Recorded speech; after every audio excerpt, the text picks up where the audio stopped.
Appreciate that. So as you can see, our Heritage Our Stories have been running for quite some time, and it's produced a wide range of research and outputs. But I'm here today just to talk to you about one of them. Digital Preservation Coalition became involved in the project in its final year, with the aim of producing a digital preservation toolkit for community archives. So I'm going to talk a bit about how the toolkit was researched and created, what the end result looks like and why, but also what's next, because as Lorna said, the toolkit is not a complete project as it stands at the moment. But like most projects, we started at the very beginning, which for us was working with the groups and individuals that we hoped the toolkit would help. So we collaborated with community archives at every stage of the project to make sure that what we wanted to create was relevant and required. And a few of you are in the room today, so thank you for your input. But this started with research. So we ran a range of surveys and focus groups, discussing what community groups would like to see from a digital preservation toolkit. And we combined this with the research from the wider OBOS programme to gain an overall picture of what would be required from the toolkit. The focus group work in particular was really useful because the participants did not hold back. Everyone was honest about the challenges that the groups were facing and what would be useful to them while they were working to preserve their digital content. And one issue that came up more than once was the disconnect between the resources and guides that the sector had produced previously and the knowledge and experience levels of the majority of volunteers and colleagues working with community groups.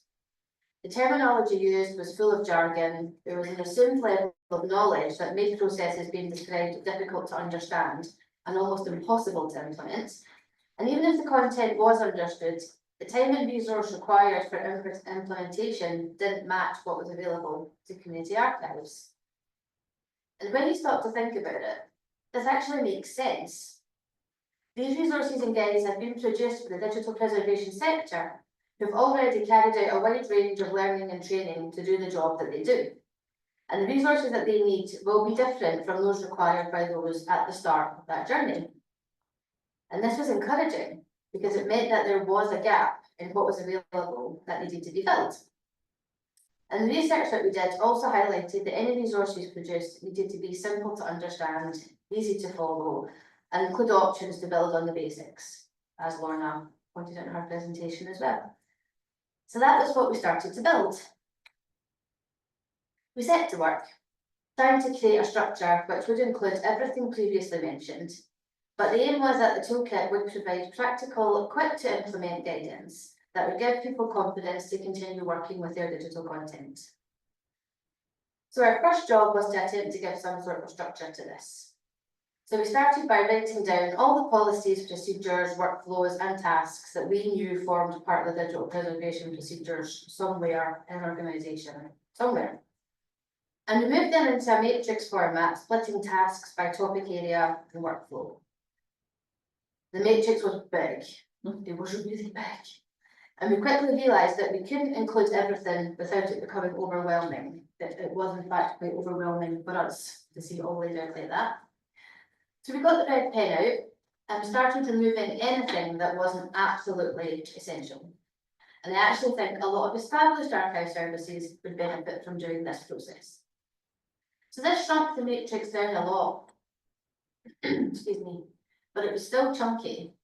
And we actually cut it twice more before we were happy with the structure that we had. And then we started to draft the content.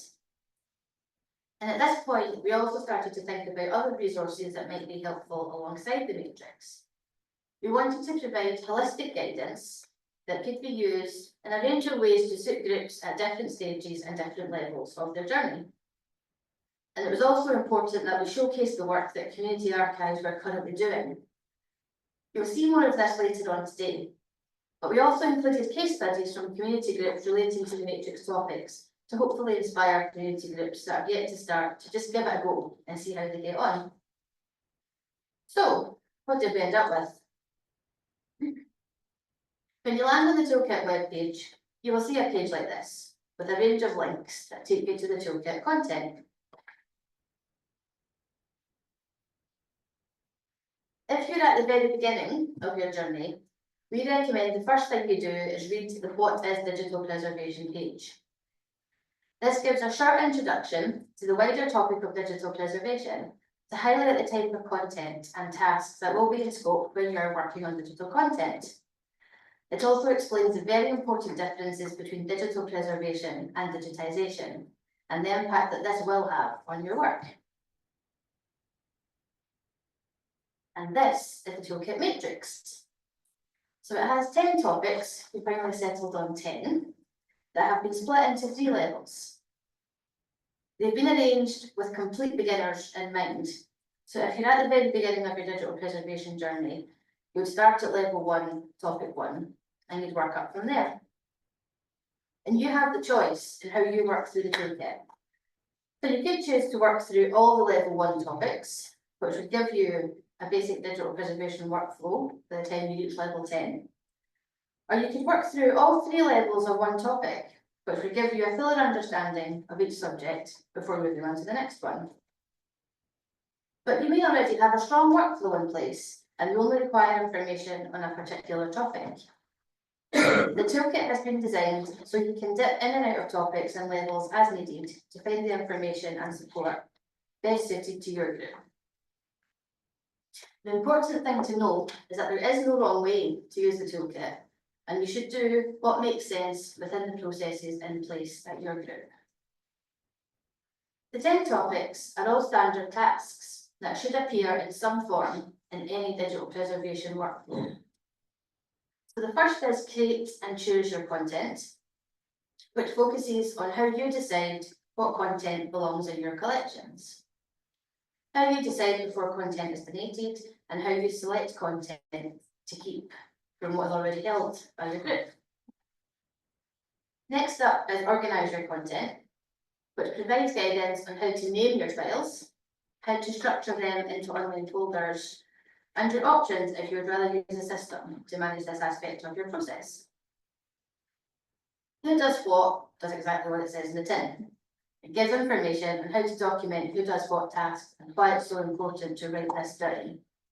This is a theme throughout the entire toolkit. I've never written the words matrix toolkit or write this down so often in my life. Write this down. The next topic is understand your content, and it focuses on the content you hold within your collections, what you have, where it's stored, and how you collect the information about your content that is of the most importance to your group and the work that you are doing. Keep your content is about all things storage. Where you keep your content, how you decide what storage medium is right for you, and how you review your current storage setup. Control your content is next, and it's aimed at those using an external provider to store, preserve, or provide access to their content. Include a reminder to make sure you always have easy access to your own collections and can leave a provider if you need to. The next one is make copies. Again, this topic is self-explanatory. The topic explains why having more than one copy of your content is so important and why every group should be making copies of their collections. Plan to share focuses on the areas that you need to be aware of when planning to provide access to your collections. Information rights, copyright, and general data protection regulations are all covered, and practical guidance is provided. And then we have preserve your website. And our work with community groups shows that a lot of community groups store and provide access to their collections online using a website. This level explains how easy it is to have your website preserved for you, and an easy do-it-yourself option is also provided. And the final topic is safeguard your content. And this topic is about planning for the worst, but expecting the best. No one wants to think about their group closing down, but it's so important to have a plan in place for if the worst should happen, and this topic helps with that. Now, this toolkit isn't intended to cover every possible digital preservation task, but to introduce the type of work involved and to get you started. And this is also why the toolkit doesn't focus on the more technical aspects of digital preservation work. The bulk of good digital preservation centres on good information management, and we can build up from there. If you would like a more structured approach to the process, the Just One Thing page pulls together all the content from level 1 of each topic. This provides a 10-step workflow for you to follow. Each topic has just one piece of practical advice that takes little time and no budget to do. But once you do it, you will be one more step towards a functioning digital preservation workflow. And you can then decide if this is where you want to stop, and if you want to move on to the other toolkit levels and build on the foundation that you have put in place. The next document in the toolkit is called Explaining the Life Cycle, and Lorna alluded to the life cycle earlier. When training to work in the archive or digital preservation sector, the record life cycle is a large part of your training. So we thought that it was important to link the topics of the toolkit with the stages of the life cycle, as this will help you when communicating with other record keepers. The toolkit topics and the life cycle do not align exactly, so this document is important in explaining how the two intersect.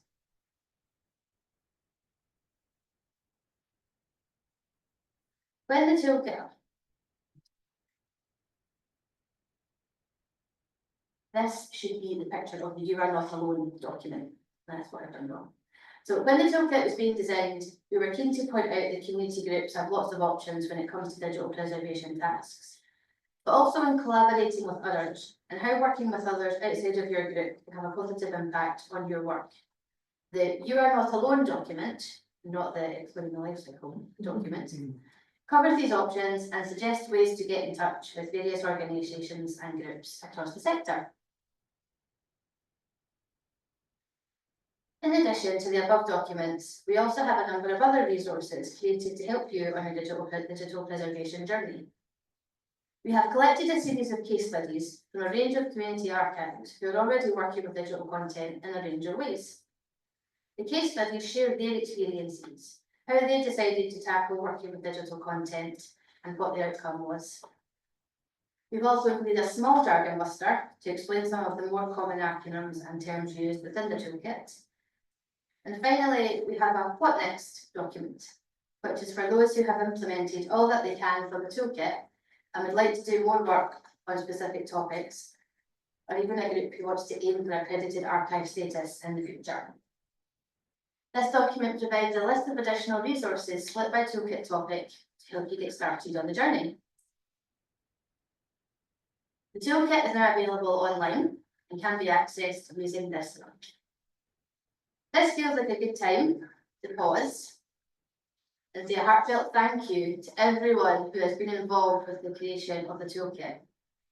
What we started with was definitely not what we ended up with. And it's thanks to your honesty and generosity with your experience and time that we've gotten to where we have. So thank you very much for all of your help and support. But this is not the end of the story. And although the Our Heritage, Our Stories project will be coming to an end in 2025, the Digital Preservation Coalition have committed to keeping the toolkit up to date and relevant to community groups. We will also be working to expand the content of the toolkit in a range of ways, and we would love to have your input on that. So if you look at the toolkit and you think there's a really important topic missing, or maybe there's a topic that you think could be expanded more on, then get in touch using the email address on the slide. That puts you in touch with me. We're always happy to hear from you, and are really keen to keep the toolkit relevant. So your input is really important in achieving this. You can only do so much.